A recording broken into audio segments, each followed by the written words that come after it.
Salut, c'est Trado, content de vous retrouver pour la mise à jour de l'analyse technique de diagnostic médical qui est l'action qui m'a été le plus demandée sur le forum Boursorama et par email. Donc vous aussi, n'hésitez pas à faire la demande, il suffit de créer un thread ou sur Bourso, sur le forum ou alors de m'envoyer un email directement et puis surtout il faut me le signaler pour que je sois au courant de la démarche et dans la foulée, généralement en moins de 2 jours, je mets l'analyse technique à jour. Alors on va reprendre trait pour trait le graphe que j'avais posté il y a quelques semaines déjà, et à l'époque j'avais expliqué qu'on était en train d'évoluer à l'intérieur d'un triangle droit ascendant.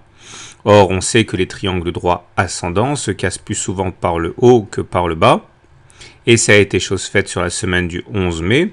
On s'est même permis de venir faire un petit throwback sur la figure fraîchement cassée avant de repartir vers le haut. Et il y a plusieurs façons de calculer l'objectif. L'objectif le plus ambitieux, c'est de prendre la hauteur de la première oscillation complète du triangle, représentée ici par le segment vert, que vous reportez au-dessus du point de cassure, comme ça. Et vous voyez que c'est typiquement le niveau qu'on est allé chercher au plus haut de la progression haussière de la semaine dernière, du 20 juillet. On peut donc enlever maintenant la figure, elle ne nous sert plus à grand chose, mais ça explique pourquoi on a du mal maintenant à progresser. Par ailleurs, on voit, et c'est très utile, que la moyenne mobile à 20 semaines, ici, est en dessous des courses. Donc je vous encourage franchement à la mettre sur votre graphe. La moyenne mobile à 20 semaines ici non seulement est haussière, ce qui veut dire que la tendance hebdomadaire est haussière, mais en plus elle sert vraiment bien de support. Regardez comment on rebondit dessus à chaque fois qu'on vient la solliciter.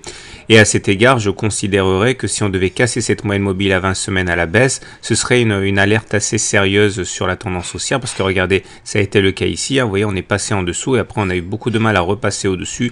Donc c'est pour ça qu'il faut mettre cette moyenne mobile à 20 semaines sur votre graphe. Ensuite, on enchaîne avec la théorie de dos, c'est-à-dire celle qui compare les pics et les creux successifs. Comme vous pouvez le voir, maintenant les pics sont ascendants et les creux sont ascendants.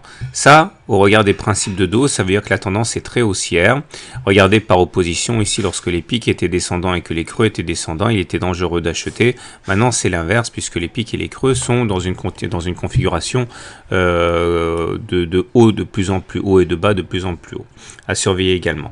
Maintenant, si on regarde les indicateurs techniques, là aussi, c'est pas mal. Le momentum est positif, ça veut dire que la pression, elle est haussière. On remarque également que le stochastique est au-dessus de son signal. Maintenant, s'il fallait apporter un bémol, vous remarquerez qu'il y a une divergence baissière, puisqu'on n'a pas fait de plus haut sur le stochastique. Au même moment, on faisait des plus hauts sur les cours. Donc ça veut dire que la tendance haussière n'est pas aussi saine qu'on pourrait l'espérer, même si globalement elle est haussière. C'est une alerte, clairement. Regardez également le pic des volumes ici. Ça, c'est bien, parce que quand on monte fortement, comme ça a été le cas sur cette bougie de plus de 17% et que les volumes augmentent, c'est une bonne chose. Ça veut dire qu'on monte sur des raisons qui sont bonnes, en ce sens qu'il y a du volume, que c'est pas une hausse qui est dans un marché creux. Voilà ce qu'on pouvait dire. J'aimerais terminer avec Ichimoku, qui est un indicateur très utile. Et là, c'est très intéressant aussi parce que regardez, ça c'est le nuage, vous voyez. Quand on est au-dessus du nuage, comme c'est le cas ici, on est bien orienté, on a des impulsions haussières très souvent. Le danger, c'est quand on passe en dessous du nuage, parce qu'on se retrouve avec des impulsions baissières, d'une vulnérabilité baissière. Et là, ça fait maintenant plus de 2 mois qu'on essayait de passer au-dessus du nuage. Quand on est dans le nuage, on est sans tendance.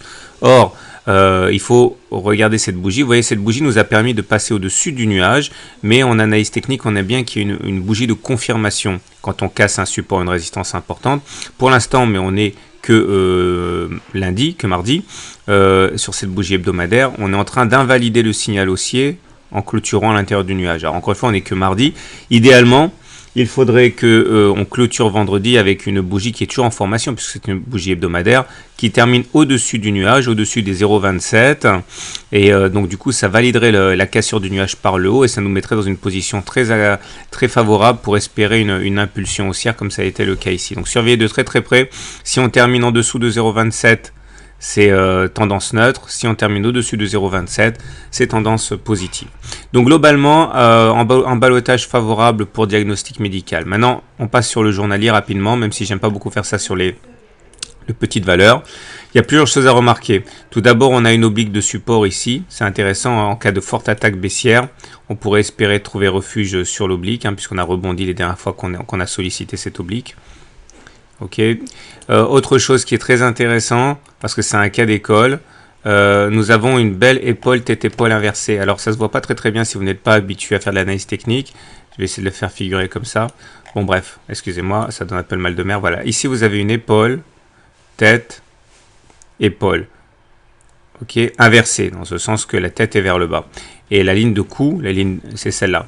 Or, on sait que lorsque l'on casse ces figures par le haut, car elles se cassent généralement par le haut, l'objectif, c'est de prendre la hauteur de la tête que l'on reporte au-dessus de la ligne d'épaule. Et là, vous voyez, c'est ça qui est intéressant, c'est qu'on retrouve le même objectif qui a été rallié. Bon, au-delà, retenez surtout que nous sommes au-dessus du nuage, donc en configuration plutôt favorable en unité de temps journalière. Malheureusement, la vilaine bougie du jour, puisqu'on a été attiré vers le fond avec 7% d'abandonnés suite à la catastrophe chinoise, eh bien ça fait peser un petit peu voilà, une ombre sur la continuation de la hausse. Mais bon, si tout descend, diagnostic médical aura du mal effectivement à faire cavalier seul. Donc pour résumer, en journalier, c'est haussier. En hebdomadaire, c'est plutôt haussier. Mais encore une fois, voilà, le fait que ce soit haussier n'empêche pas de se prendre des gadins si tous les marchés et toutes les actions baissent. On n'oubliera pas enfin que le plus important, c'est l'analyse fondamentale. Donc, il faut véritablement se fier d'abord à l'analyse fondamentale. L'analyse technique, c'est que pour le timing et pour peaufiner. Et si vous découvrez mon travail, sachez 3 choses. 1, vous pouvez vous abonner à la newsletter gratuite. C'est en haut à droite du site pour ne pas louper les mises à jour. Deuxième chose, je suis Tradosaur. Là, vous êtes sur mon site dédié à l'analyse technique. J'écris des livres et notamment celui pour les débutants. Je vous l'offre sur simple demande si vous désirez l'obtenir. Et n'hésitez pas à revenir régulièrement pour prendre des nouvelles de votre action préférée. Voilà, à très bientôt pour une autre analyse technique.